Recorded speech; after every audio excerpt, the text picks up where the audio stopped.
दोस्तों स्टडी 91 के YouTube channel में आप सभी का बहुत बहुत स्वागत है। दोस्तों आज आप सभी के समक्ष पुनः हिंदी की क्लास में 10 in 1 लेक्चर को लेकर हाजिर हूँ। ये 10 in 1 में दोस्तों एक वीडियो में 10 चैप्टर मैं आपको कवर कराता हूँ और वो भी 10 चैप्टर अपने आप में इंपॉर्टेंट होते हैं। तो आज जो हम डिस्कशन करने वाले हैं वो करेंगे दोस्तों पत्र पत्रिकाओं से संबंधित सवाल, पत्र लेखन से संबंधित सवाल, भाषा विज्ञान के सवाल, अर्थबोध के सवाल, निपात के सवाल, इसी तरह से पढ़ेंगे अव्यय अविकारी शब्दों से संबंधित जो है अन्य सवाल, लोकोक्तियों का सवाल, अलंकार छंद तो पूछो मत सर, मजा आ जाता है। अलंकार छंद हमारा बहुत ही कमजोर टॉपिक है या कहें तो बहुत ही ज्यादा फेवरेट टॉपिक है बच्चों का, तो वो भी पढ़ेंगे और साहित्य की विधाओं से संबंधित भी कई सारे सवाल देखा जाएगा। तो तैयार हैं आप सभी? चलिए स्टार्ट करते हैं। ध्यान दीजिएगा स्टडी 91 के प्लेटफॉर्म से कई सारे विषय के लिए फाउंडेशन कोर्स भी लॉन्च है। बच्चों को लगता है कि सर इतनी अच्छी क्लास तो फ्री में चल रही है, फिर हम पेड कक्षा में क्यों जाएं? बात तो आपकी भी सही है, लेकिन आप ध्यान दो ना कि जो इंसान फ्री में इतना कुछ दे सकता है फिर पेड के लिए क्या कुछ देता होगा, ये भी बात तो ध्यान में रखो ना। ठीक है, चलो आगे आ जाओ। ये हमारा हेल्पलाइन नंबर है। कहीं कोई डाउट होता है, कुछ जानकारी चाहिए ना, तो वीडियो के डिस्क्रिप्शन में चले जाओ, वहां पर आपको आपके काम की सभी जानकारियां दी गई हैं। आप घबराइए मत, वहां जाकर पढ़ लीजिए, जो कुछ लिखा है उसके आधार पर आप चीजें समझ जाएंगे। ठीक है, तो स्टार्ट किया जाए। स्टार्ट करेंगे दोस्तों सबसे इंपॉर्टेंट चैप्टर जिसका नाम है अलंकार। क्या नाम है? अलंकार। तो अलंकार से संबंधित कुछ कंफ्यूजन भरे सवाल लेकर आया हूं। सबका उत्तर आपको लगेगा एक ही जैसा है, कुछ चेंज नहीं लगेगा। हर सवाल का लगेगा कि ऐसा उत्तर है, ऐसा उत्तर है, इसलिए मैं जानबूझकर इस तरह के सवालों को रखने चल रहा हूं। तो चलिए पढ़ना आरंभ करते हैं। शुरुआत में दोस्तों हम लोगों ने पढ़ा था कि अलंकार के दो भेद होते हैं, जिसमें हम लोगों ने पढ़ा था दोस्तों शब्दालंकार के बारे में, शब्दालंकार और अर्थालंकार। ठीक है, शब्दालंकार और अर्थालंकार। ठीक है, जहां शब्द के माध्यम से काव्य में चमक उत्पन्न होता है वहां शब्दालंकार, जहां अर्थ के माध्यम से होता है वहां अर्थालंकार। ठीक है, आइए पहला सवाल देखते हैं। लिख रहा है जहां उपमेय में उपमान की समानता प्रकट की जाए। कहीं भी दोस्तों समानता शब्द आ जाए ना,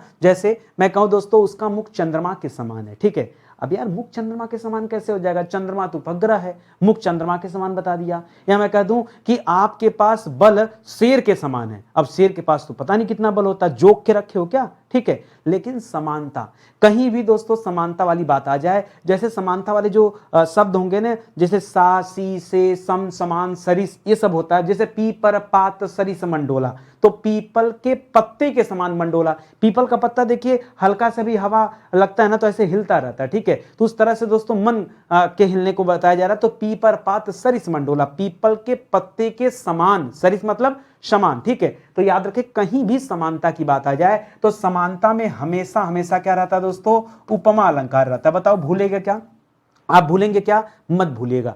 कभी भी आपके समक्ष अगर समानता की बात करें तो जहां जहां समानता होगा अलंकार क्या आ जाएगा? उपमा अलंकार। अगला सवाल देखिए, लिख रहा उपमान और उपमेय के अभेद को क्या कहते हैं? किसे दोस्तों? उपमान में उपमेय का अभेद। अगर दोस्तों उपमान में उपमेय का अभेद हो जाए तब क्या कहते हैं? तब उसी को दोस्तों रूपक कहते हैं। क्या कहते हैं दोस्तों?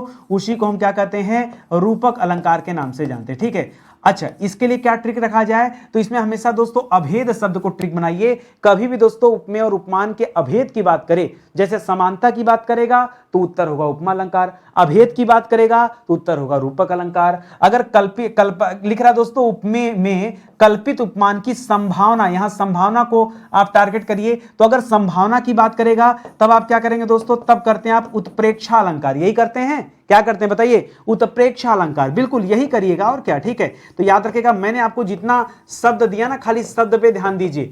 अगर लिखे दोस्तों समान, सम, सरिस, इस तरह का देश समानता की बात करें तो उत्तर क्या हो जाएगा? उपमा अलंकार। अगर दोस्तों अभेद की बात करें तो उत्तर क्या हो जाएगा? रूपक अलंकार। अगर दोस्तों संभावना की बात करें तो उत्तर क्या हो जाएगा? उत्प्रेक्षा अलंकार। संभावना में उत्प्रेक्षा अलंकार। लिख रहा उपमेय में उपमान का आरोप होने पर, और कभी दोस्तों आरोप देखिए, अभेद और आरोप ये अलग अलग चीज है। जब कभी उपमेय में उपमान का आरोप हो तब उसे क्या कहते हैं? तब उसे कहते हैं अपहुनति अलंकार। क्या कहते हैं दोस्तों?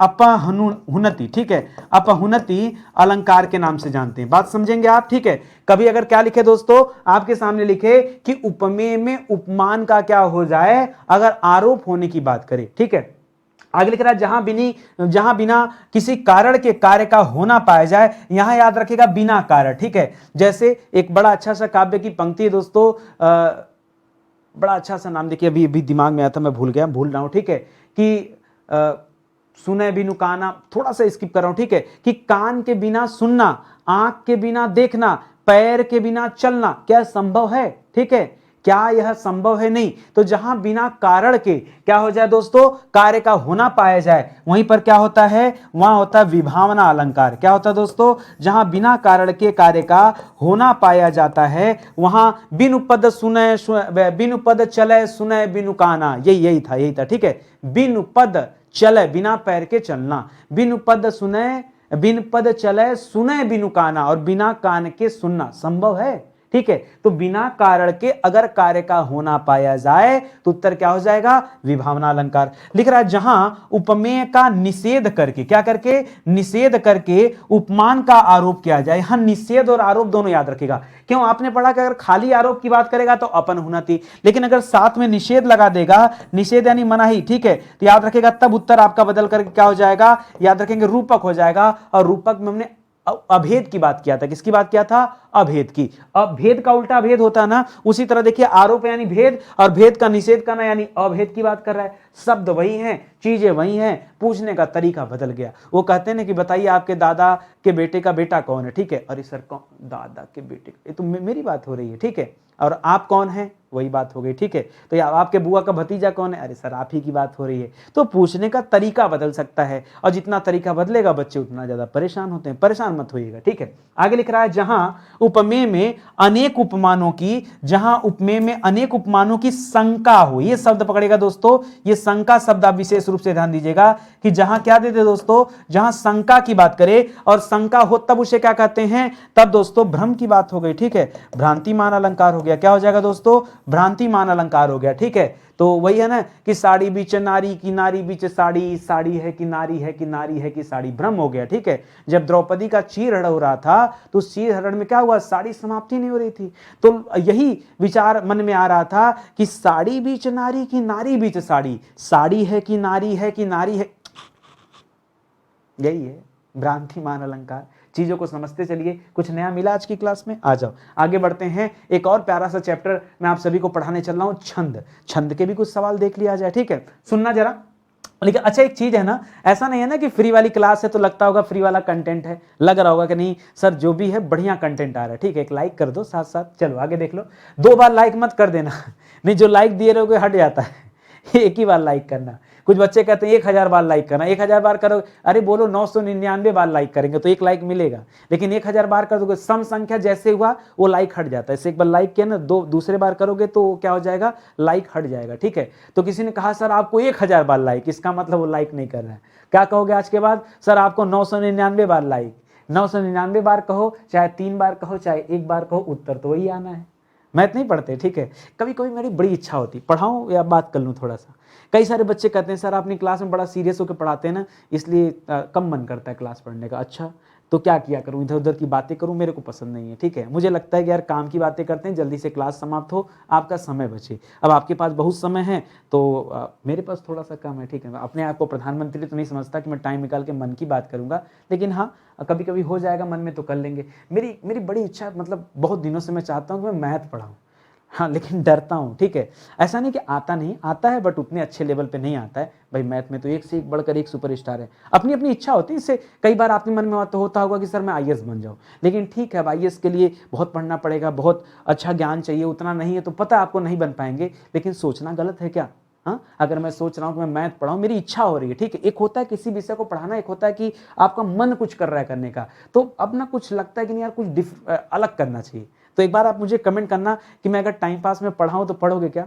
कुछ भी आता तो कुछ नहीं है, लेकिन आप जानते हैं ना जब कोई विषय में पढ़ाना शुरू करता हूँ, ये मत समझना हिंदी के मास्टर है, गलती ना करना, या जीएस के भी मास्टर हैं, तो आप याद रखेंगे कि अगर आप कमेंट करेंगे तो मैं एक लेक्चर दूंगा ऐसे ट्राई करने के लिए, हो सकता है कि चीजें आपको पसंद आए।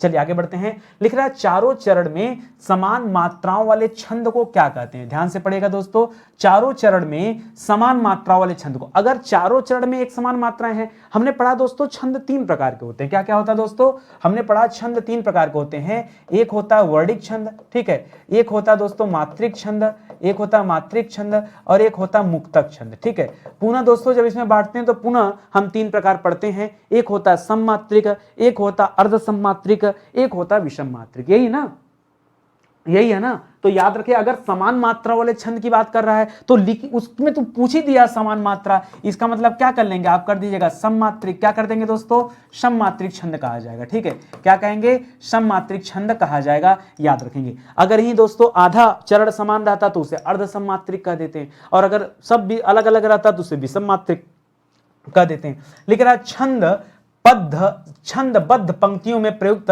स्वर व्यंजनों की समानता को दोस्तों क्या कहा जाता है। जैसे कोई भी आप छंद पढ़ेंगे ना, तो दोस्तों जैसे हमने कहा पवन तनय संकट हरन मंगल मूर्ति रूप राम लखन सीता सहित हृदय बसहु सुर भूप। तो ये दोस्तों आप देखेंगे ना कि हमेशा एक लय बनता है। ये तो दोहा की बात हो गई, ठीक है, ऐसे चौपाई भी होता है। तो दोस्तों एक लय बनता है, जैसे पवन तनय संकट हरन मंगल मूर्ति रूप, रूप हुआ राम लखन सीता सहित हृदय बसौ सुर भूप। ठीक है, तो ये जो लय बन रहा है ना, इसी को हम तुक कहते हैं। क्या कहते हैं दोस्तों, इसी को हम क्या कहते हैं, तुक कहते हैं। जो बच्चा शायरी करता होगा ना, उसको तुक पता होगा, बड़ा नॉलेज होगा कि तुक नहीं बैठ रहा, लाइन बैठ नहीं रहा है। कभी अपने मन से शायरी आपने बनाया है, ठीक है, नहीं बनाया, कभी बनाइए, तब आपको समझ में आएगा कि किस तरह से होता, तुक बैठाना पड़ता है। ठीक है, बोलें क्या क्या शायरी, चलेगा एक आध बोलें, चलिए जान दीजिए, छोड़िए। लिख रहा है दोहा एवं रोला के संयोग से क्या बनता है, किससे दोस्तों। अच्छा, दोहा की बात आई गई दोस्तों, तो मैं बताना चाहूंगा आपको, हमेशा एक सवाल याद रखेगा कि दोहा का उल्टा क्या होता है दोस्तों।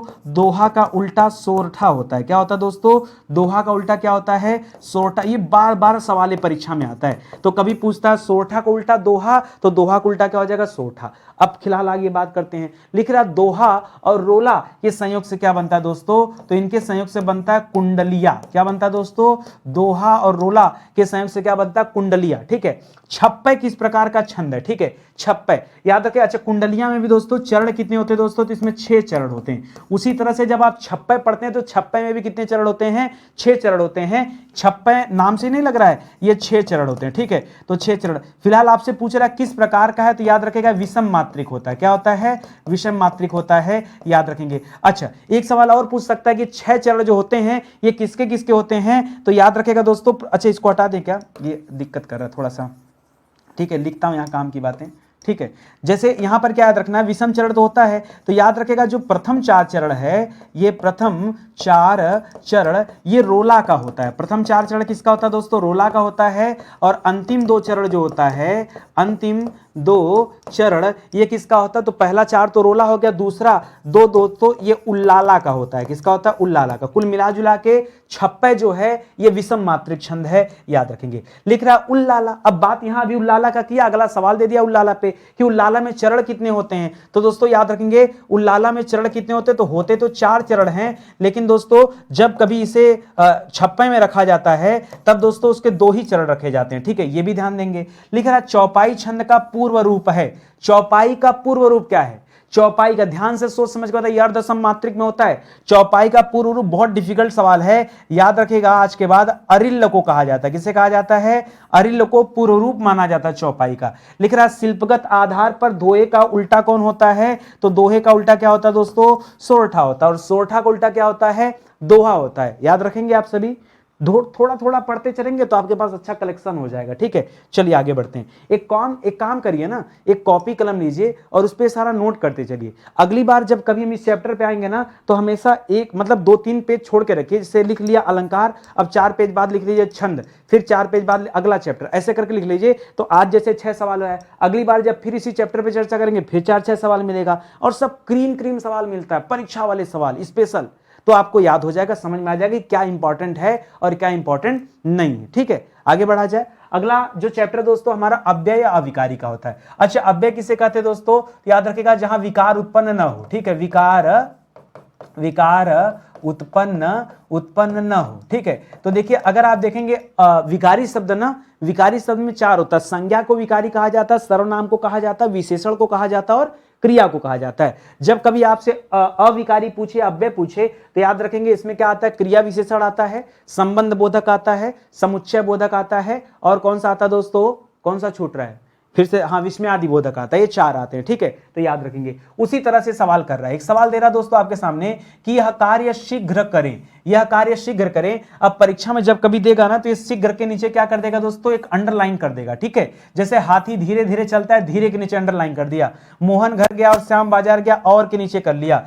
पढ़ाई कर लो अथवा काम धंधे पर लग जाओ, अथवा के नीचे अंडरलाइन कर दिया। टेलीफोन कट गया है क्योंकि बिल जमा नहीं किया गया था, यहां क्योंकि पर कर लो। भास्कर कल आया और आज चला गया, यहां और पर कर लो। इस तरह से देगा अंडरलाइन करके, आपको सिर्फ बताना पड़ेगा कि कहां क्या है। जैसे अगर मैं कहूं कि सवाल दिया कि यह कार्य शीघ्र करे, तो शीघ्र मतलब जल्दी करे, जल्दी मतलब लेट हो रहा होगा आपको, समय की बात हो रही। तो जब कभी समय होता है तो समय को हम क्या कहते हैं, काल कहते हैं। क्या कहते हैं, समय को हम काल कहते हैं, इसलिए इसे क्या कहेंगे, कालवाचक क्रिया विशेषण। क्या कहेंगे, इसे कहेंगे कालवाचक क्रिया। कोई दिक्कत आपको हो तो बताइए, ऐसे शॉर्टकट में चीजों को पढ़ते चलिए कि हमेशा के लिए याद हो जाए। कालवाचक क्रिया भी, जैसे आप कह रहे हैं कि सर धीरे धीरे पढ़ाइए, ठीक है, तो धीरे धीरे पढ़ाइए क्यों, हो सकता है आपको लिखना हो, ठीक है, तो याद रखिएगा। अब इसकी तुलना आप काल से मत करेगा, काल हमेशा समय को बताता है। इसके लिए आप क्या करेंगे, इसके लिए आप बोलिएगा रीतिवाचक, ठीक है। रीतियां इसके लिए होंगी, कुछ कारण होगा, इसके वजह से कहा जा रहा है कि धीरे धीरे करो, ठीक है। तो ये क्या हो जाएगा दोस्तों,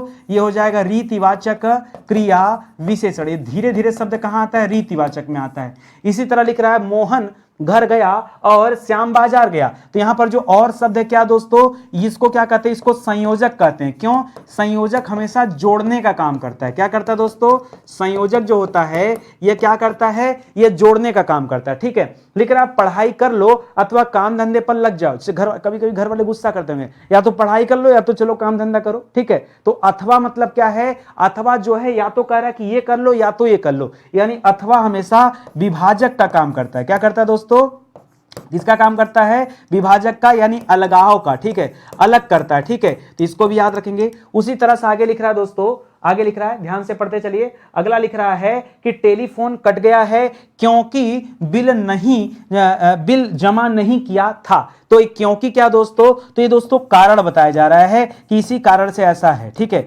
इसी कारण से ऐसा है। तो याद रखेगा, जैसे कहा जाता ना कि मोहन आज स्कूल नहीं गया क्योंकि वह बीमार था, तो क्योंकि क्या दोस्तों, एक कारण दिया जा रहा है ना, तब तो अगला सेंटेंस आ रहा है, इसलिए हमने यहां क्या कर लिया, क्योंकि कर लिया। भास्कर कल आया और आज अचानक चला गया, तो दोस्तों अगर और को ध्यान देंगे, ठीक है, तो दोस्तों और क्या करता है, संयोजक का काम कर रहा है, ठीक है, ये और क्या कर रहा है, संयोजक का, यहां ध्यान दीजिएगा। और देखिए और कुछ दिखा रहा हूं आपको दोस्तों, कल आया, ठीक है, कल आया और आज अचानक चला गया। तो दोस्तों अचानक चला गया यानी समय की भी बात हो रही, जल्दी चला गया ना, और जल्दी और के लिए क्या होता है, जैसे शीघ्र, यह काम शीघ्र करो, तो ये जल्दी भी तो चला गया। तो यहां पर दोस्तों रीतिवाचक भी होगा। हम आपको ये क्यों समझा रहे हैं, क्योंकि दोस्तों ये ध्यान दीजिएगा ना कि दोस्तों यहां जो पूछा है किस कारण से पूछ रहा है, क्या आपसे जानना चाह रहा है, ठीक है, रीति नहीं भाई, कालवाचक, ठीक है। रीति क्यों करोगे, क्या करिएगा दोस्तों, यहां पर समय की बात कर रहा है, शीघ्रता की बात कर रहा है ना, अभी पीछे बताया कि जहां समय की बात करेगा वहां क्या हो जाएगा, कालवाचक हो जाएगा, ठीक है। तो ये अंडरस्टूड होता है। और मैंने आपसे भी कहा कि जरूरी नहीं कि एक में एक ही हो, एक में कई सारे जो है अव्यय हो सकते हैं, इसलिए आप उनको ढूंढिए, समझिए, तब जाकर चीजों को आप कर पाएंगे, ठीक है। और अगर वही जैसे आज लिखा था, यहां पर काल की, यहां इसके चला की तरफ मत करिए, तीर यहां जा रही है, ठीक है, आज की तरफ, ठीक है। तो इसको याद रखेंगे क्योंकि समय की बात हो रही है, ठीक है। आगे देखिए निपात दे रहा है, निपात तो जान ही रहे होंगे क्या होता है। निपात दोस्तों कई प्रकार का होता है, सीमा बोधक या बलदायक कहिए, अवधारणा बोधक निपात आपने पढ़ा, कई कई तरह के निपात पढ़ा। निपात एक तरह से किसी चीज पर जोर देने की बात कही जाती है। जैसे आपने कहा सर मैं सफल होना चाहता हूं, और आपने कहा सर मुझे सफल होना ही है, मतलब कंफर्म, मोहर मार रहे हैं आप ना, ये मोहर जहां लगे ना समझ जाओ निपात है, बस मोहर समझो। अपनी भाषा में समझोगे तो चैप्टर समझ जाओगे, नहीं समझोगे किताब पढ़ोगे, किताबी कीड़ा बनोगे, कोचिंग चक्कर में पड़े रहोगे तो सीख नहीं पाओगे। और मैं कहता हूं यार आना चाहिए, चाहे नितिन सर पढ़ा दें या कोई भी पढ़ा दे, मायने क्या रखता है, आना मायने रखता है। भाई परीक्षाओं में सवालिया आए हो जाए, ठीक है, पास हो जाए, नौकरी मिल जाए, ये सब तो लगे रहेंगे, ठीक है। तो आप अपने लिए पढ़िए ना, आप अपने प्रति ईमानदारी है, दूसरे के प्रति नहीं, कि हमको सब्जेक्ट आना चाहिए, हमको एक एक चैप्टर आना चाहिए, चाहे जैसे आए, चाहे जो किताब पढ़ना पड़े, किसी टीचर से पढ़ना पड़े। कोई ठेका थोड़े नितिन सर ने ले लिया कि नितिन सर ही पढ़ाएं, समझ में आना चाहिए। अगर कोचिंग से आ रहा है तो वहां सही, नहीं आ रहा है तो यहां से सही, जो सिखा ले जाए, ठीक है। आगे बढ़िए, लिख रहा काश आज वर्षा होती। ये जो काश लगा दिया ना, ये क्या, ये विस्मयादि बोधक चिन्ह भी आप देख रहे हैं, तो यहां पर दोस्तों क्या हो जाएगा, याद रखेगा विस्मयादि बोधक निपात, ठीक है। यहां अब देखिए इसी से निपात बनता है, निपात की इतना वैरायटी है ना कि किताब उठा के पढ़ेंगे तो कहीं 8 मिलेगा, कहीं 15 मिलेगा। ठीक है, क्या कर सकते बताइए, इसका कोई और रास्ता नहीं है। ठीक है, निपात में बता रहा हूं, बहुत तरह के निपात। जैसे अब तत्पुरुष जैसे समाज पढ़ते हैं, तत्पुरुष पढ़ते हैं तो तत्पुरुष पढ़ के निकल लेते हैं। ठीक है, लेकिन दोस्तों अगर आप देखेंगे तो कारक वाइज तत्पुरुष पढ़ेंगे तो फिर वही कर्ता छोड़कर कर्म तत्पुरुष, करण तत्पुरुष, संप्रदान तत्पुरुष, अपादान तत्पुरुष, संबंध तत्पुरुष सब पढ़ते हैं ना। ठीक है, उसी तरह से इसको भी याद रखिएगा। लिख रहा पशु पक्षी ही अपना हित समझते हैं, यहां लिख रहा ना पशु पक्षी ही अपना हित समझते हैं, या पशु पक्षी भी अपना हित समझते हैं। ही, वैसे मुझे लगता है ही की जगह भी हो तो ज्यादा बेहतर है। चलिए, चाहे ही लिखे चाहे भी लिखे कोई दिक्कत नहीं है, सीमा बोधक या बलदायक के अंतर्गत ही आता है। ठीक है, या तो इसे सीमा बोधक कहेंगे या तो इसे क्या कहेंगे दोस्तों, बलदायक कहेंगे। ठीक है, सीमा बोधक या बलदायक निपात के अंतर्गत ही ये आता है। आगे बढ़िए, लिख रहा तुम्हें राम के आने तक प्रतीक्षा करनी होगी। राम के आने तक, ये तक भी क्या होता है दोस्तों, ठीक है, मेरे जाने तक, मेरे पढ़ाने तक, ये सब दोस्तों सीमा बोधक में आते हैं। ठीक है, तो पुनः क्या हो जाएगा, ये सीमा बोधक करिए, चाहे यहां पर क्या कर दीजिए, चाहे यहां बलदायक कर लीजिए, एक ही बात है, कोई दिक्कत नहीं, कोई घबराने वाली बात नहीं। ठीक है, लिख रहा है झूठ मत बोलो, झूठ मत, मैंने आपको पढ़ाया था दोस्तों, मत क्या हो जाएगा, मत को हमने समझाया था निषेध है क्या दोस्तों, तो याद रखेगा ये निषेधात्मक है। ठीक है, ये निषेधात्मक निपात के अंतर्गत आएगा। ठीक है, इसी तरह से लिख रहा है क्या आप जा रहे हैं, तो यहां पर क्या जो है दोस्तों ये प्रश्नवाचक निपात है। क्या है, यह प्रश्नवाचक निपात के अंतर्गत आता है। आगे बढ़िए, क्या है, कर है मैं भी यह जानता हूं, तो भी लिखा, तो भी अभी पीछे भी पढ़ा हमने कि भी क्या दोस्तों, ये सीमा बोधक है। क्या है, चाहे इसे आप सीमा बोधक कहिए, चाहे इसे आप बलदायक निपात कहिए, दोनों उत्तर सही हो जाएगा। चीजें समझ में आ रही है ना, कहीं कोई दिक्कत, कहीं कोई समस्या नहीं ना। इस तरह के दोस्तों बहुत सारे लेक्चर मैंने दिया, हो सकता है आज का लेक्चर आपको ज्यादा मजा आ रहा हो, लेकिन ऐसे मैंने दोस्तों एकदम भर भर के लेक्चर दिया। आप प्लेलिस्ट में चले जाइए हिंदी की, वहां से जाके देख, थोड़ा सा मेहनत तो करना पड़ेगा ना, वहां से जाके देख लीजिए। ठीक है, चलिए भाषा विज्ञान के सवाल करते हैं। भाषा विज्ञान में ध्यान दीजिएगा, एक चैप्टर होता है, देखिए भाषा बोलियां, एक हमने चैप्टर रखा भाषा विज्ञान, थोड़ा सा अंतर है। भाषा बोलियां में दोस्तों केवल अब हम बात करते हैं भाषा बोलियां में भाषाओं के बारे में, बोलियों के बारे में, आप किस अपभ्रंश उसका जन्म हुआ उसके बारे में। लेकिन यहां जब इस चैप्टर पे आते हैं ना, ये भाषा विज्ञान पर, तो यहां हम थोड़ा सा अलग टाइप के सवाल लेकर आते हैं, सबका अलग अलग माने। जैसे जब साहित्य में उनकी रचनाएं पढ़ते हैं, रचनाकार, तो वहां अलग सवाल होता है। जब साहित्य की विधाएं पढ़ते हैं तो वहां मैं अलग वैरायटी के सवाल देता हूं। ठीक है, जैसे पत्र पत्रिकाओं पे अलग सवाल आता है, लेकिन पत्र लेखन की बात करते हैं तो अलग सवाल आता है। ये सब स्टडी 91 पर ही मिलेगा, इसलिए बता रहा हूं। मेरे हिसाब से मैंने कुल 40 चैप्टर बनाए, एक दिन में 10 चैप्टर पढ़ाता हूं, 4 दिन लगता है, 5वें दिन फिर हिंदी में इसी चैप्टर पे बात करेंगे। आज जो पढ़ रहे हो ना, आज से 5वां लेक्चर जो होगा उसमें फिर हम भाषा विज्ञान के सवाल देखेंगे। क्यों भाई, 40 चैप्टर है, 10 दिन में 10 दिन में खत्म होते जाता है, तो जब 4 दिन में समाप्त हो गया पूरी हिंदी, तो 5वें दिन क्या पढ़ेंगे, फिर से हम आ जाते हैं अपने चैप्टर पर, लेकिन फिर नए सवाल के साथ। ऐसा नहीं आपको बेवकूफ बना देंगे। ठीक है, लिख रहा हिंदी खड़ी बोली किस अपभ्रंश से विकसित हुई है, बहुत ध्यान से सोच समझ के जवाब दीजिएगा।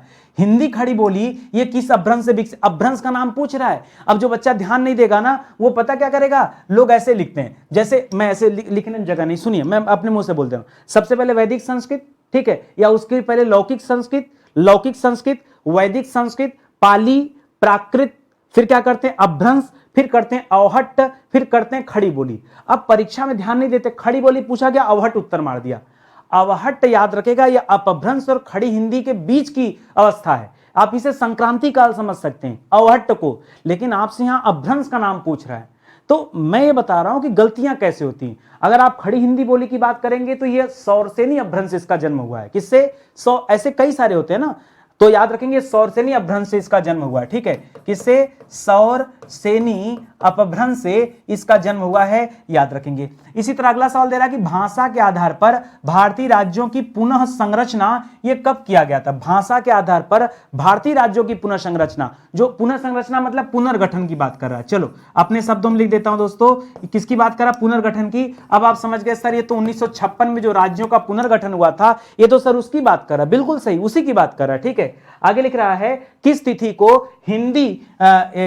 को हिंदी को राजभाषा बनाने को निर्णय लिया गया था, किस तिथि को हिंदी को राजभाषा बनाने का निर्णय लिया गया था। तो तिथि थी दोस्तों 14 सितंबर। क्या थी दोस्तों? 14 सितंबर। आपके मन में भी आ रहा होगा सर सन कौन सा था? तो 1949 में दोस्तों इसे क्या बनाया गया था? ये राजभाषा बनाया गया था। इसीलिए दोस्तों याद रखेगा हिंदी दिवस कब मनाया जाता है, परीक्षा में सवाल आता है हिंदी दिवस कब मनाया जाता है, तो याद रखेगा 14 सितंबर को हिंदी दिवस मनाया जाता है। मिला कुछ अच्छा सवाल ना? आगे बढ़ो। लिख रहा वर्ष 1955 ईस्वी में गठित प्रथम राजभाषा आयोग के अध्यक्ष कौन थे? तो उनका नाम था दोस्तों बीजी खेर। बीजी खेर अध्यक्ष थे और इन्होंने जब रिपोर्ट दिया तो यह डिसाइड हुआ कि नहीं भाषा के आधार पर राज्यों का पुनर्गठन होना चाहिए। तभी तो मराठा बोलने वाले को मराठी कहा जाता है, वो महाराष्ट्र में रहते हैं। पंजाबी बोलने वाले को बोलने वाले जहां रहते हैं पंजाब है। तेलुगु बोलने वाले जहां रहते हैं तमिल वाले तमिलनाडु में। तेलुगु वाले कहां रहते हैं दोस्तों? तो मद्रासी वाले कर्नाटक में। तेलुगु वाले बट गए, ये चले गए हैदराबाद वाले क्षेत्र में या आंध्र प्रदेश वाले क्षेत्र में, वहां तेलुगु वाले संख्या है। ठीक है, तो इसी तरह से सबका अपना अपना जगह हो गया। लिख रहा दोस्तों ढूढ़ाली नहीं होता, ढूंढाली होता है। क्या होता है दोस्तों? ढूढ़ाली बोली है। बहुत सोच समझ के बताइए ये ढूढ़ाली बोली कहां बोली जाती है? तो याद रखें दोस्तों ये बोली जाती है राजस्थान में। ये राजस्थान और खास करके राजस्थान गुजरात वाला जो बेल्ट है ना, ये वहां की बोली है, नाम है ढूढ़ाली बोली। ठीक है, तो याद रखेंगे दोस्तों आप बल्कि दक्षिणी गुजरात में मत जाइए, खास करके पूर्वी राजस्थान साइड की बोली। ठीक है, निमाड़ी जब जाएंगे दोस्तों तब मिलेगा वहां पर। ठीक है, तो पूर्वी राजस्थान। एक चीज और याद रखेगा, आपने जब पढ़ा होगा तो पूर्वी राजस्थान में आपने जयपुरी पढ़ा होगा। क्या पढ़ा होगा दोस्तों? जयपुरी, उसका भी ध्यान रखेंगे। लिख रहा ब्रजबुली के नाम से जानी जाती। किसे दोस्तों ब्रजबुली जाना जाता है? ये ब्रजबुली चलती दोस्तों पश्चिम बंगाल में। ठीक है, अब जो बच्चा नहीं पढ़े रहेगा ना वो सोचेगा ब्रज मतलब मथुरा कर देगा, उत्तर मथुरा, और गलत हो जाएगा। ठीक है, ये ब्रजबुली पश्चिम बंगाल में बोला जाता है। इसे पुरानी बांग्ला भी कहा जाता है। क्या कहा जाता है? पुरानी बांग्ला कहा जाता है। ठीक है, तो ये सब याद रखेंगे। ये सब ऐसे सवाल है ना चाहते हुए भी गलतियां हो जाती हैं, तो चीजों को समझते चलो और अच्छे से पढ़ते चलो। ठीक है, और आगे बढ़ा जाए। ध्यान दीजिएगा स्टडी 91 के प्लेटफॉर्म से कई सारी किताबें लॉन्च की गई हैं।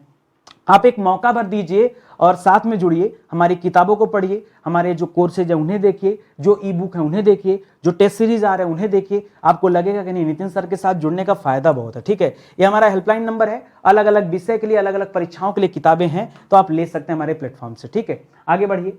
अच्छा, अब पत्र पत्रिकाओं की बात कर रहा। आज मुझे लगा हर बार क्या करता था पूरा बोर्ड में भर देता था। ठीक है, आज मुझे लगा नहीं, पत्र पत्रिकाओं से संबंधित कुछ अच्छा सवाल हम करते हैं। जैसे हमको पता है कि बच्चा जानता है कि बंगाल गजट जो है ये किसने निकाला था, तो याद रखेगा हम नाम पढ़ते हैं जेम्स ऑगस्टस। क्या लिखते हैं दोस्तों? जेम्स ऑगस्टस हिक्की, यही पढ़ते हैं ना, जेम्स ऑगस्टस हिक्की। जब उद्दंड मार्तंड का नाम पढ़ते हैं तब कहते हैं दोस्तों पंडित जुगल किशोर। क्या कहते हैं?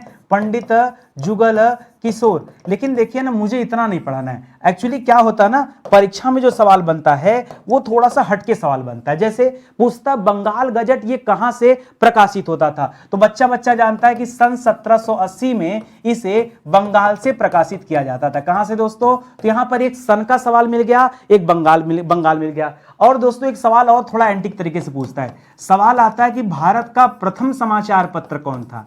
क्या पूछे? भारत का प्रथम समाचार पत्र कौन सा था? तब आप क्या बताएंगे दोस्तों? तब भी आपका उत्तर क्या रहेगा? बंगाल गजट ही बताइएगा। इसीलिए दोस्तों मैंने कहा आज थोड़ा सा अलग टाइप में पढ़ते हैं। ठीक है, याद रखिएगा। एक सवाल और पूछ सकता है, ये बंगाल गजट जो है, यही लिख दे रहा हूं, ये बंगाल गजट ये कैसे लॉन्च होता था? तो एक साप्ताहिक पत्रिका थी। क्या थी दोस्तों? ये कैसी पत्रिका थी? ये सप्ताह में आती थी। देखिए दैनिक किसे कहते हैं? जो रोज आए। साप्ताहिक किसे कहते हैं? जो सप्ताह में आए।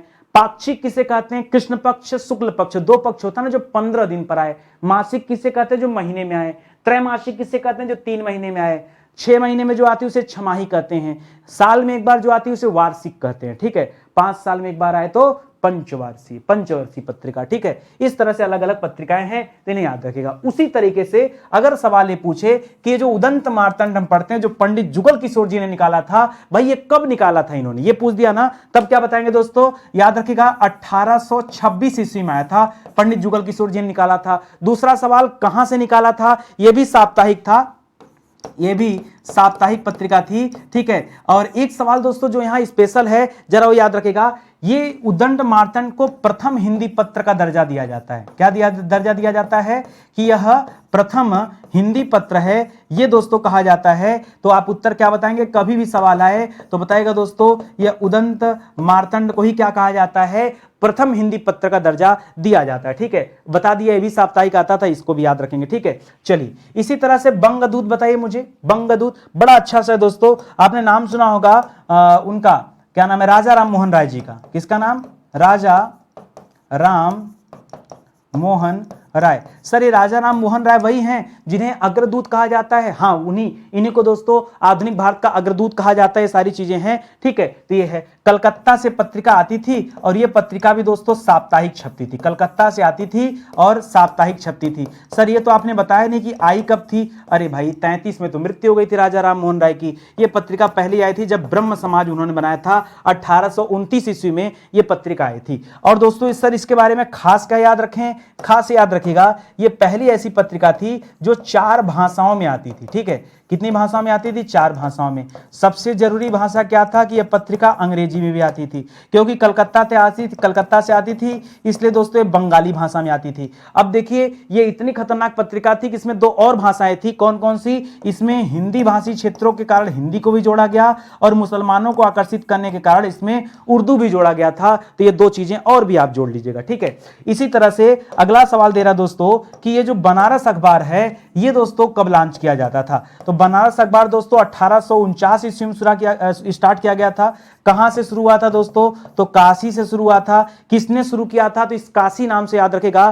ठीक है, एक बहुत फेमस यहां के हैं जिन्हें सितारे हिंद कहते हैं, राजा शिव प्रसाद सितारे हिंद। ठीक है, और काशी को दोस्तों शिवनगरी भी कहा जाता है। तो याद रखेगा, राजा शिव प्रसाद सितारे हिंद। ठीक है, सितारे हिंद। ठीक है, इनके द्वारा दोस्तों यह पत्रिका आता था, नाम है बनारस अखबार। ठीक है, और याद रखेगा इसके बारे में सर क्या खास याद रखें, तो खास याद रख सकते हैं कि पहली बार किसी हिंदी भाषी क्षेत्र से, ठीक है, हिंदी भाषी क्षेत्र का पहला या प्रथम समाचार पत्र। ठीक है, प्रथम समाचार पत्र। ठीक है, हिंदी भाषी क्षेत्र का प्रथम समाचार पत्र। इसके पहले बहुत सारे आए थे लेकिन वो अलग, जैसे आप इन्हीं को देख लीजिए बंगदूत की। अब बंगदूत ये तो 1849 में है, ये 1829 में आ गया था, ये भी हिंदी में निकलता था। लेकिन हिंदी भाषी क्षेत्र कलकत्ता नहीं था ना, वो उसमें वहां बांग्ला बोला जाता था। तो हिंदी भाषी क्षेत्र से अगर कोई चीज लॉन्च किया गया है पहली बार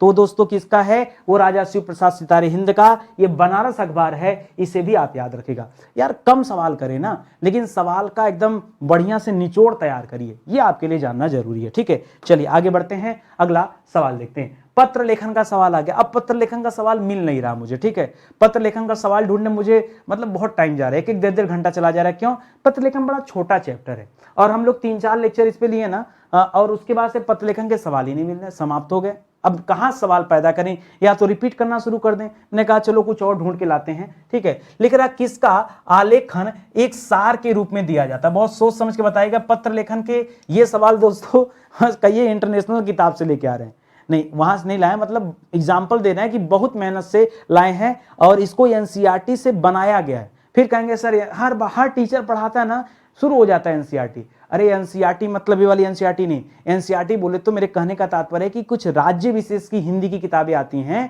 ठीक है, जैसे छत्तीसगढ़ राज्य की, झारखंड राज्य की, उत्तर प्रदेश राज्य की, उनका बढ़िया खर्रा होता है, राजभाषा आयोग के द्वारा ना वो उस तरह के बनाए जाते हैं। उसमें दोस्तों मुझे इस तरह के सवाल मिले। लिख रहा किसका आलेखन एक सार के रूप में दिया जाता है। आप जानते हैं सबका उत्तर, ये खाली ना आपको बेवकूफ बना रहा है। वही वाली बात हो गई कि आपके मौसी का भांजा कौन है, आप खुदे हो। ठीक है, पूछने का तरीका ऐसा है कि एकदम देख के डिस्टर्ब हो जाएंगे। चलिए मैं एक छोटी सी कहानी सुनाता हूं। मान लीजिए आप बहुत बड़े आदमी हो गए, बहुत बड़े आदमी हो गए। ठीक है, आप बहुत बड़े आदमी हो गए तो आपने क्या किया, अपने एक कंपनी आप चलाते हैं और अपने वर्कर को बहुत सारा गिफ्ट बांट दिया। ठीक है, तो अब आया न्यूज़पेपर वाला शाम को आपके पास, साहब सुने हैं आप जो है कुछ खास किए अपने यहाँ, तो आप उन्हें क्या बताएंगे, न्यूज़पेपर वालों को सारी बात बताएंगे। अच्छा क्या करेंगे, बहुत मतलब बैठा क्या घंटों भर बताएंगे कि इन शॉर्ट बात बताएंगे। देखिए इन शॉर्ट बताएंगे तो उसी तरह से ले जाकर वो क्या करेगा, अपने एज इट इज उसे क्या करेगा, अपने पेपर में छापेगा। तो न्यूज़पेपर वाला आता है ना तो कहा जाता है भैया प्रेस रिलीज लेने आए हैं। प्रेस रिलीज मतलब क्या, आप कुछ दीजिए उसे अपने प्रेस में हम रिलीज कर देंगे। तो क्या लिखा दोस्तों, किसी आलेखन का एक सार, एक निचोड़, उसे कहते क्या है, हिंदी में हम उसे कहते हैं प्रेस विज्ञप्ति। क्या कहते हैं दोस्तों, प्रेस विज्ञप्ति। कई बार दोस्तों देखते होंगे कि जब परीक्षा का नोटिफिकेशन आता है वो तो अलग होता है, ठीक है। एक होता है कि विज्ञप्ति आई है, किसी परीक्षा के बारे में जानकारी। देखिए नोटिफिकेशन तो परीक्षा से संबंधित होता है, लेकिन जानकारी पहले सरकार देती है कि नहीं ये आने वाला है, तो ये विज्ञप्ति जारी कर दी गई, ठीक है, इसे याद रखेंगे। लेकिन टिप्पण लेखन लिखने के बाद सहायक अधिकारी किस ओर हस्ताक्षर करता है, तो ये तो हम कई बार पढ़ चुके हैं दोस्तों। सहायक अधिकारी हमेशा दाएं तरफ हस्ताक्षर करता है, पुराना सवाल है, ठीक है। लिख रहा आपने समकक्ष अधिकारी से किसी संदर्भ में परामर्श लेना, ठीक है। मैंने ये भी आपको अच्छे से पढ़ाया है कि मान लीजिए कोई अधिकारी है, वो अपने किसी समकक्ष, अपने बराबर के अधिकारी को कोई पत्र लिख करके किसी संदर्भ में कुछ जानना चाहता है, तो दोस्तों कार्यालयी पत्र नहीं होता है। अब उसमें जब उसका समकक्ष होता है तो मतलब हे हो अरे, ठीक है, मतलब अपने मित्रता वश भाषाओं का प्रयोग किया जाता है कुछ जानने के संदर्भ में, ठीक है। इसलिए दोस्तों इसे अर्ध सरकारी कहा जाता है। क्या कहा जाता है, इसे अर्ध सरकारी पत्र कहा जाता है। इसको जरा ध्यान दीजिएगा, बच्चे यहां बहुत गलती करते हैं। बहुत अच्छा सवाल है। लिख रहा भूत वर्तमान की घटना का क्रमबद्ध और संक्षिप्त विवरण। क्या जो समय बीत चुका है, जो वर्तमान में चल रहा है, अगर उन घटनाओं का क्रमबद्ध संक्षिप्त विवरण की बात करें तो उसे हम क्या कहते हैं दोस्तों, कि हम अपना प्रतिवेदन दिए, ठीक है। जैसे जब आप कभी केस फाइल करेंगे ना कोर्ट वगैरह में, तो कोर्ट में दोस्तों आपका वकील आपकी तरफ से एक प्रतिवेदन दाखिल करता है, फाइल करता है कि भाई इस केस में पिछला क्या था, वर्तमान में क्या स्थिति है। इसी को क्या कहते हैं दोस्तों, इसी को हम कहते हैं प्रतिवेदन। थोड़ा सा अलग सवाल मिल रहा है ना, कोई बात नहीं, नए नए सवाल भी जानिए ना, ये तो आपके लिए और अच्छा होगा। देखिए बच्चे दो तरह के होते हैं, एक होते हैं रटी रटाई चीजें पढ़ने वाले, एक होते हैं कि नहीं सर की क्लास में आ रहे हैं तो हम कुछ सीख भी रहे हैं। और मेरा उद्देश्य होता है ना, मैं आपको 10 मिनट के लिए भी अगर कुछ वीडियो बनाता हूं ना, मेरी टीम परेशान रहती है कि आप ना कभी बच्चों से बात नहीं करते हैं, आप कभी बच्चों से रूबरू नहीं होते हैं। मुझे लगता है कि बच्चों का टाइम बहुत इंपॉर्टेंट है। पता नहीं आपको ये चीज क्यों नहीं रियलाइज होती कि भाई आपका समय बहुत इंपॉर्टेंट है, ये एक एक मिनट इंपॉर्टेंट है, आप उसको समझो। पता नहीं क्यों आप मोटिवेशन के पीछे भागते हो, आप के ढूंढ क्या रहे हो। सही बता रहा हूं, एकदम समय नहीं है। जिंदगी में अगर कुछ बने नहीं ना, इतनी ठोकर खाओगे। इतना डिफिकल्ट होता है यार पैसा कमाना। जिंदगी में अगर कुछ कठिन है ना पैसा कमाना, और अगर आज नहीं कमाए ना, आज हो सकता है अपने माँ बाप के बदौलत आप खा पी रहे हो, जिस दिन दोस्तों आपके माँ बाप बैठ जाएंगे कि नहीं अब वो आपको खिला नहीं सकते, अब जिम्मेदारी आपकी है कि आप उन्हें खिलाएं, आप फ्रस्ट्रेट होकर उन्हें भगा देंगे। ऐसा लोग क्यों करते हैं, इसी वजह से करते हैं। लोग कमा नहीं पाते हैं, घर में झगड़ा होगा, कलह होगा, क्लेश होगा। अभी आप गुजर नहीं रहे उस चीज से, आप मोटिवेशन के पीछे भाग रहे हैं। अरे उस स्थिति से दूर भागिए जो आपकी जिंदगी में होने वाली है। मेरी बातें बुरा लग सकती हैं, लेकिन मैं आपको वो बता रहा हूं जो एक्चुअल में आपकी जिंदगी में होने वाला। अगर आप कुछ बने नहीं तो जिंदगी इतनी ठोकर देगी, आपको इतनी ठोकर देगी कि पूरा जीवन पछताना पड़ेगा। और कौन कहता है 4 दिन की जिंदगी है, कसम से कांटे नहीं कटती है, कांटे नहीं कटती, थक जाएंगे। 4 दिन की जिंदगी नहीं है, बहुत लंबी जिंदगी, बहुत 30 साल बिताने में सोचो कहां से कहां आ गए। अभी आधे से ज्यादा और बिताना, भगवान न करे कहीं एक्सीडेंट हो जाए, कुछ हो जाए आपका, भगवान न करें, लेकिन ये जिंदगी कांटे नहीं कटती। तो किसी मोटिवेशन के चक्कर में मत रहो, ठीक है। आप खुद ही मोटिवेट हो रहे हो यार, ये काहे का मोटिवेशन, हमें समझ में नहीं आता। ये मिलता क्या लोगों को मोटिवेशन से, ये मैं बोल रहा हूँ मोटिवेशन है, ये ताना मार रहा हूं आपको, मोटिवेशन चले लेने, समझो इधर आके। लिख रहा है जब कोई कागज मूल रूप से प्रेषक को लौटाना हो तो दोस्तों क्या आवश्यक होता है। अगर कोई पेपर मूल रूप से प्रेषक यानी जिसने भेजा है उसे लौटाना हो तो बहुत अच्छा सवाल दोस्तों, वहां पर क्या आवश्यक है, पृष्ठांकन आवश्यक है। क्या आवश्यक है दोस्तों, पृष्ठांकन। बहुत अच्छा सवाल है ये सवाल, आज मुझे लगा कि एकदम मतलब डिफिकल्ट और डिफरेंट और नया सवाल है, ठीक है। जब एक ही पत्र को 100 से अधिक लोगों को भेजा जाता, ये खाली बात बना रहे हैं। अभी लिखा रहता कई लोगों को भेजा जाता, कई बार लिखा रहता 10 लोगों को भेजा जाता, कई बार लिखा रहता है कि डिपार्टमेंट में सभी लोगों को। कहानी है यार, सभी लोगों, कई लोगों, 10 लोगों, 20 लोगों, 50 लोगों, 1000 लोगों, अच्छा जितने भेज दो, ठीक है। एक है उत्तर है, क्या उत्तर दोस्तों, उसी को परिपत्र कहते हैं। क्या कहते हैं दोस्तों, उसी को परिपत्र कहते हैं। हिंदी में परिपत्र कहते हैं, अंग्रेजी में सर्कुलर कहते हैं, ठीक है। कहानी है भाई, ठीक है। अब इस बाकी आप समझ लो, आप समझदार हैं, मुझे ज्यादा बताने की आवश्यकता नहीं। ठीक है, चलिए लोकोक्ति पे आते हैं दोस्तों, लोकोक्तियों के बारे में पढ़ते हैं। लिख रहा तेल देखो, तेल की धार देखो। बहुत ध्यान से सोच समझकर इत्मीनान से बताना मुझे कि इस लोकोक्ति का अर्थ क्या होता है। देखिए लोकोक्ति मतलब लोगों द्वारा कही गई उक्ति, यानी कोई टेढ़ा लाइन बोला होगा और आपको सीधे सीधे उसका जो है उत्तर देना है। ठीक है, तो तेल देखो, तेल की धार देखो, या आज की बयार देखो। बयार मतलब हवा, जैसी हवा चल रही है ना, पीठ तब तैसी दीजिए। जब जैसी बहे बयार, पीठ तब तैसी दीजिए। मतलब क्या है, जैसा माहौल हो व्यक्ति को वैसा काम करना चाहिए। आज का माहौल आपका 1 मिनट वेस्ट नहीं होना चाहिए। ठीक है, तो याद रखिएगा। उसी तरह से तेल देखो, तेल की धार देखो, इसका अर्थ क्या है, रुख पहचानना। क्या है दोस्तों, रुख पहचानना इसका अर्थ होता है। लिख रहा है 3 दिन मेहमान, चौथे दिन हैवान। ठीक है, देखिए जो अतिथि होते हैं थोड़े दिन के लिए अच्छे होते हैं। ठीक है, 3 से ज्यादा दिन रहे। एक तो अतिथि का मतलब क्या है, जिसके आने की कोई तिथि नहीं होती, उसी को क्या कहते हैं, अतिथि कहते हैं। ठीक है, तो याद रखिएगा 3 दिन मेहमान, चौथे दिन हैवान। तो याद रखिएगा अतिथि की ज्यादा इज्जत नहीं होती। ठीक है, अतिथि की अधिक समय तक इज्जत नहीं रहती। अधिक समय तक इज्जत नहीं रहती। ठीक है, इसीलिए आपको समझाया जाता है कि नहीं, इज्जत बनाइए। ठीक है, कहीं जाके टिक ना जाइए। ठीक है, तो याद रखिएगा मतलब अतिथि थोड़े दिन तक अच्छा लगता है। लिख रहा तवेली नहीं होता है, याद रखेंगे तवेले की बला बंदर के सिर। इसका मतलब क्या होता है, बहुत ध्यान से पढ़िए। तवेले की बला बंदर के सिर, इसका मतलब होता है दोस्तों कि आप कह सकते हैं कि दोष किसी और ने किया, मतलब कांड किसी और ने किया और उसका दोष किसी और के ऊपर लग गया। ठीक है, जैसे हम कहते हैं लश्कर में ऊंट बदनाम। ठीक है, तो दोष किसी और का। ठीक है, तो तबेले की बला बंदर के सिर मतलब किसी का दोष किसी पर मढ़ देना। ठीक है, किसी का दोष किसी और पर मढ़ना, किसी और पर मढ़ना माने जानते हैं ना, यानी डाल देना, उसी को कहा जाता है। ठीक है, यानी अपना अपराध किसी दूसरे के सिर रखना। काठ की हांडी बार बार नहीं चढ़ती। काठ माने होता लकड़ी, तो लकड़ी की हांडी बार बार नहीं चलती, इसका मतलब होता बार बार किसी को बेवकूफ़ नहीं बनाया जा सकता। अभी मैं आपको एक कहानी बताऊं। जब भी कुछ फेस्टिवल आता है ना, तो हमारी टीम कहती है सर कुछ ऑफर दे दें बच्चों को। तो हमने पूछा कहाँ का ऑफर, तो बोले कि नहीं कोर्स में, किताब में कुछ डिस्काउंट दे दिया जाए।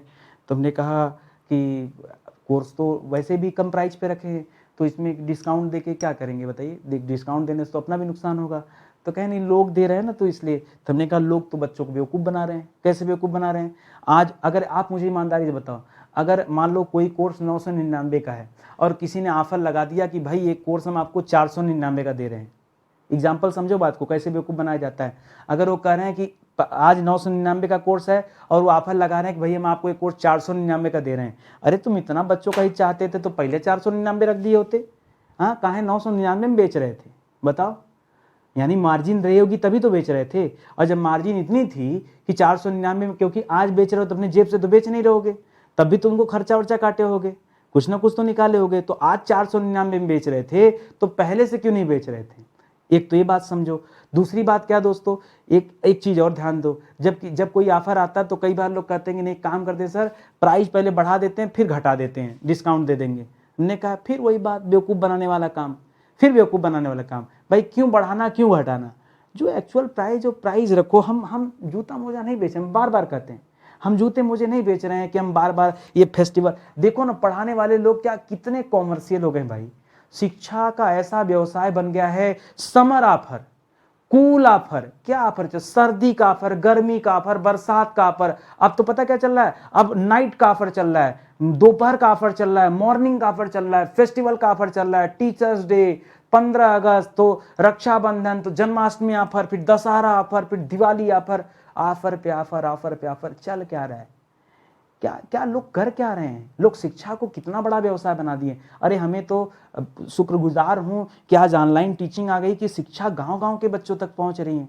और सोचो इतना ज़्यादा करने का क्या ज़रूरत है।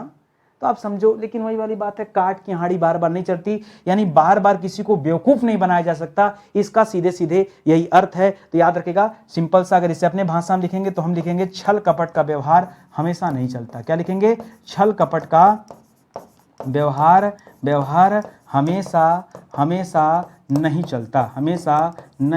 चलता। ठीक है, तो इसे याद रखेंगे। आगे बढ़िए। लिख रहा है टूट चाप नहीं जुड़े लिसाने। ठीक है, यानी जब कोई चीज क्या हो गया, जैसे क्रोध में जब व्यक्ति आता है तो कुछ ना कुछ नुकसान करता है। आप भी क्रोधित होते होंगे तो हो सकता है किसी रिश्ते टूट जाए, हो सकता है अभी हमारे ऊपर क्रोधित हो जाए, नहीं आज सब्सक्राइब करो इस ससुरे का चैनल तो नहीं सुनना है, ठीक है, बड़ी बुराई बताता है, तो क्या करेंगे अनसब्सक्राइब, रिश्ता टूट जाता है। या कई बार अपनी मोबाइल पटक दिया गुस्से में आकर के, तो टूट चाप नहीं जुरे रिसाने, यानी क्रोध से अपना ही नुकसान हो जाता है, और नुकसान होने पर फिर व्यर्थ क्रोध नहीं करना चाहिए। अगर जब नुकसान हो ही गया है फिर दोबारा क्रोध करने का क्या जरूरत, ठीक है। तो टूट चाप नहीं जुरे रिसाने, यानी नुकसान होने पर क्रोध व्यर्थ है। नुकसान होने पर क्रोध करना क्या है दोस्तों, क्रोध करना व्यर्थ है, ठीक है, व्यर्थ है, इसे आप याद रखेंगे। आगे लिख रहा है फिसल पड़े तो हर हर गंगे। कुछ लोग होते हैं ना, फिसल पड़े तो हर हर, पास हो गए, अरे बड़ा मेहनत किए थे भैया, अब फेल हो गए तो बैठेंगे गुटरी काट के, ठीक है। तो वही वाली बात है, फिसल पड़े तो हर हर गंगे, मतलब मजबूरी में काम निकालना, ठीक है। अच्छा, इसके कई कई कई अर्थ होते हैं, ठीक है। जैसे ये भी होता है कि मजबूरी में काम निकालना, फिसल पड़े तो हर, अब मजबूरी है, ठीक है, फिसल पड़े तो हर, जैसे गाड़ी पंचर हो गया, दूसरा ऑप्शन है नहीं, अब कराओ, चाहे 100 मांगे, चाहे 500 मांगे, अब चाहे 1000 मांगे, भाई फिसल पड़े तो हर हर गंगे। और कई बार होता है दोस्तों, काम निकालने को भी कहा जाता है। तो यही सब चीज़ें हैं, याद रखेंगे, ठीक है। या फिर अवसर का लाभ उठाने को भी कह सकते हैं। यहाँ पर अर्थबोध आ जाइए। अर्थबोध मैंने कहा था मेरा फेवरेट चैप्टर आ गया, ठीक है। ये मेरा दोस्तों क्या दोस्तों, मेरा बड़ा फेवरेट हो गया इस समय, ठीक है। तो जरा याद रखिए क्यों फेवरेट है, मैं ये बताना चाहता हूं, क्योंकि इस तरह के चैप्टर जल्दी मिलते नहीं हिंदी में, ठीक है। तो आइए देखते हैं, जैसे लिखा जद्दोजहद। कई बार हम कहते हैं दोस्तों, आप कहते हैं कि हम बड़ा जद्दोजहद कर रहे हैं अपनी पढ़ाई के लिए, ठीक है, जद्दोजहद कर रहे हैं। जद्दोजहद का मतलब जानते हो क्या होता है, बताओ। जद्दोजहद का मतलब क्या होता है, नहीं पता, सुनो।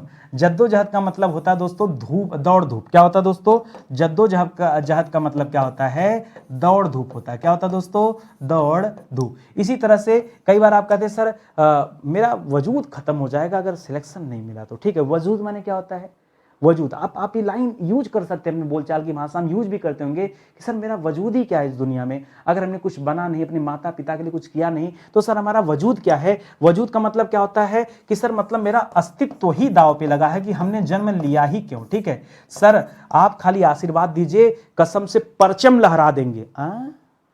सही में परचम बोले तो झंडा। परचम मतलब क्या होता है, याद रखेंगे, परचम का मतलब होता है झंडा। सर झंडा बेटा लहरा लेना, लेकिन एहतियात बरतना। एहतियात मतलब जरा सावधानी बरतना, क्योंकि परीक्षा में बार बार मौका नहीं आता। बार बार परीक्षा कहाँ होती, बार बार मौका आएगा, बार बार परीक्षा होती है नहीं ना, तो मौका कहाँ से आएगा। तो याद रखिएगा एहतियात यानी सावधानी, ठीक है। नहीं सर ऐसी बात नहीं है, बहुत काबिलियत हमारे अंदर, हम आपको अपनी काबिलियत सिद्ध करके दिखाएंगे। काबिलियत मतलब क्या होता है, काबिलियत मतलब होता है कि आपके अंदर जो गुण है, उस गुण को हम क्या कहते हैं, काबिलियत कहते हैं। अपने भाषा में इसे हम क्या कह सकते हैं, क्षमता। क्या कह सकते हैं, क्षमता। चलो अगर तुम अपनी काबिलियत दिखा दिए ना, तो नितिन सर तुमको आलिंगन करेंगे। आलिंगन मतलब क्या करेंगे, गले लगाएंगे। आलिंगन मतलब क्या होता है, गले लगाएंगे। तो यहां पर क्या हो जाएगा, गले लगना, लगना या लगाना, ठीक है, आलिंगन, ठीक है। तो याद रखेंगे। क्या बढ़िया सी स्टोरी तैयार हो गया यार, मैं ऐसे सोच के लिखा नहीं था, तो ऐसे बोलते जा रहा हूं, ठीक है। अब मान लो सिलेक्शन नहीं हुआ तो घर में क्लेश मचेगा। क्लेश मतलब क्या होता है, क्लेश मतलब एकदम इतना झंझट की जियरा बस लगे कि अब मर जाए तब मर जाए, ठीक है। कष्ट ही कष्ट जीवन में आएगा, और क्लेश में खास तौर पे मानसिक कष्ट आता है, ठीक है। और अगर बन गए तब, मन गए तो गौरव होगा, ठीक है। गौरव मतलब क्या होगा, गौरव क्या होगा दोस्तों, गौरव को बड़प्पन कहते, बढ़ गए तो मतलब बड़ा आदमी बन गए, परीक्षा पास कर ली तो बड़प्पन है तुम्हारा, ठीक है। और बन के हमारा नाम ले ली तो और भी बड़प्पन है, ठीक है। तो याद रखिएगा। वैसे कई लोग सिलेक्शन ले लेते हैं, ठीक है, लेकिन नाम नहीं लेते नितिन सर का, बताए कहाँ है स्टडी 91 को, ठीक है। अच्छा अकर्मण ये मतलब क्या होता है, सर कर्म का मतलब तो समझ सकते हैं कि कर्म मतलब कि व्यक्ति को कर्म करना चाहिए, अपना काम करना चाहिए। तो जो कर्मण है उसका मतलब होता है उद्यमी, लेकिन अकर्मण यानी उसी का उल्टा पूछ रहा है, तो उद्यमी का उल्टा क्या होता है, आलसी। क्या होता है, आलसी।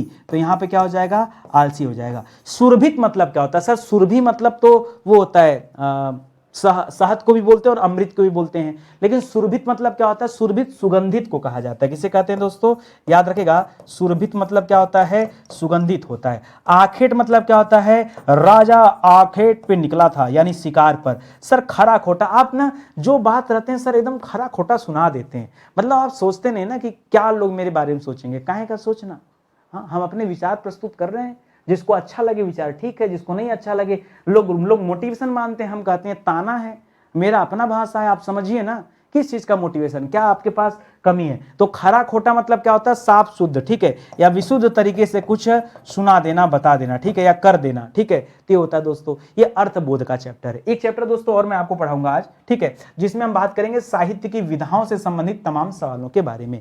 सवाल दे रहा है कि हिंदी साहित्य के आरंभिक काल को रामचंद्र शुक्ल जी ने क्या कहा है, ठीक है। तो हिंदी साहित्य का जो आरंभिक काल था, उस आरंभिक काल को कई सारा नाम दिया गया। जैसे कुछ लोगों ने कहा दोस्तों कि वीरगाथा काल है, क्या कहा, वीरगाथा काल है। कुछ लोगों ने कहा कि यह चारण काल है, क्या है दोस्तों, चारण काल है। कुछ लोगों ने कहा कि यह क्या दोस्तों, यह आदिकाल है, यह आदि, ऐसे तमाम लोगों ने अलग अलग बातें कही। उसी में कह रहा कि आचार्य रामचंद्र शुक्ला जी ने क्या कहा है, तो आचार्य रामचंद्र शुक्ल जी ने इसे कहा वीरगाथा काल। क्या कहा दोस्तों, ये आदिकाल को क्या कहा है, वीरगाथा काल कहा है, जिसे आरंभिक काल भी कहते हैं। लिख रहा अपभ्रंश में कृष्ण काव्य के प्रणेता हैं, ठीक है, अपभ्रंश में, ठीक है, भाषा अपभ्रंश है दोस्तों। और कृष्ण काव्य के प्रणेता कौन है, मतलब कृष्ण भक्ति से जुड़े हुए व्यक्ति हैं। नाम तो आप जान रहे होंगे दोस्तों, आप बोलेंगे सूरदास, हम कहेंगे भूल जाइए, ठीक है, सूरदास नहीं, यहाँ पुष्पदंत का नाम आता है, ठीक है। पुष्पदंत को दोस्तों कृष्ण काव्य का प्रणेता कहा जाता है। परीक्षा में आए ना, वही आप रट्टा मारे हैं, सर मीराबाई कर दें, सर सूरदास कर दें, सर रसखान को कर लें, कर लो, गलती होगा, नया पढ़ो, पुष्पदंत, ठीक है, पुष्पदंत। लिख रहा मैथिल कोकिल या मैथिली कोकिल किसे कहा जाता है, मैथिल या मैथिली कोकिल दोस्तों किसे कहा जाता है, याद रखिएगा, विद्यापति को कहा जाता है, ठीक है, विद्यापति, इन्हीं की रचना है ना, कीर्ति पताका, कीर्ति लता, ये सब इन्हीं की रचना विद्यापति जी की, ठीक है। लिख रहा हिंदी की पहली कहानी लेखिका का नाम बताइए, ठीक है, लेखिका का नाम बताइए, पहली कहानी लेखिका का नाम बताइए, जो हिंदी की पहली कहानी लेखिका थी, इनका नाम है दोस्तों बंग महिला। क्या नाम है दोस्तों, बंग महिला, ठीक है। ये सब थोड़ा सा लीक से हटकर सवाल है, ठीक है। लिख रहा बाल चित्रण में कौन से कवि श्रेष्ठ हैं, ठीक है, किन्होंने सबसे बढ़िया बाल चित्रण किया है, कृष्ण भगवान के छोटे रूप का बड़ा बढ़िया दोस्तों चित्रण किया है सूर्य। चित्रण का मतलब ऐसा नहीं कि चित्र बना दिया, चित्रण मतलब अपने काव्य की लाइनों से सब कुछ दर्शा दिया है, तो सूरदास जी का नाम याद रखेगा दोस्तों। कवि सम्राट किसे कहा जाता है, ठीक है, कवि सम्राट किसे कहते हैं, अयोध्या सिंह उपाध्याय हरिऔध को किसे कहते हैं दोस्तों, अयोध्या सिंह उपाध्याय हरिऔध, ठीक है, हरिऔध को क्या कहते हैं दोस्तों, इनको कहते हैं, क्या कहते हैं, कवि सम्राट का दर्जा दिया जाता है, ठीक है। तो ये सब सवाल याद रखेंगे। कैसा लगा पढ़कर ये बताइए, ठीक है। देखिए स्टडी 91 पर आएंगे तो बड़े मजे से क्लास चलती है, बहुत बढ़िया क्लास है, और इस तरह के मैं कई वीडियोस बना चुका हूं। मैं बार बार आपसे कह रहा हूं, एक बार डिस्क्रिप्शन में जाके चीजें जरूर पढ़िएगा, आपको सारी चीजें, सारी इन्फॉर्मेशन वहां मिल जाएंगे। फिलहाल क्लास आज यहीं समाप्त होती है और मिलते हैं अगले लेक्चर में। मन लगा के पढ़ते रहिए, ये आप सभी से निवेदन है। और अच्छा लगा हो, आपको लगे नितिन सर का चाहे जैसा भी व्यवहार, अच्छा बुरा, ये तो आप डिसाइड करेंगे ना, हम कैसे डिसाइड करेंगे भाई। बोलने वाले को तो हमेशा लगेगा कि हम अच्छा बोलते हैं, बट आपको क्या लगता है, आप कमेंट जरूर क्या करिए, करते नहीं ना, इतने बच्चे देखते हैं। मुझे लगता है 10% बच्चे भी ऐसे नहीं हैं कि जो ये सोचते होंगे कि सर कमेंट, कुछ तो आप सुन ही नहीं सकते, क्लास खत्म हुई, बात खत्म हुई, चलो चलते हैं, ठीक है। क्या है, आदमी बैठकर अपना प्रचार करेगा, किताब ले लो, कोर्स ले लो, ये ले लो, वो ले लो, चलो दिन है आपका, कोई बात नहीं। बहुत बहुत धन्यवाद, मिलते हैं अगले लेक्चर में, तब तक के लिए जय हिंद, जय Bharat, thank you so much.